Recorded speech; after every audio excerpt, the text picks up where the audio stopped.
അതേസമയം ഹോക്കിൻസിലെ ഒരു സാധാരണ വീടിൻ്റെ ബേസ്മെൻറ്റിൽ 4 കൂട്ടുകാർ മൈക്ക്, ലൂക്കാസ്, ഡസ്റ്റിൻ, വിൽ അവർ ഒരു ഗെയിം കളിക്കുകയാണ്.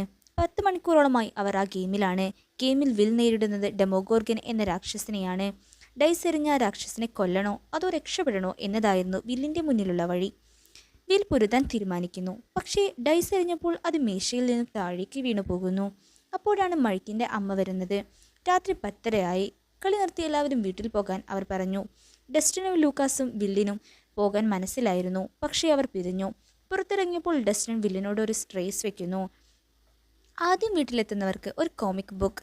വിൽ സൈക്കിൾ ചവിട്ടി മുന്നോട്ട് കുതിക്കുന്നു. വിൽ ഒറ്റയ്ക്ക് ആ ഇരുണ്ട കാട്ടുപാതയിലൂടെ സൈക്കിൾ ചവിട്ടി മുന്നോട്ട് പോവുകയാണ്.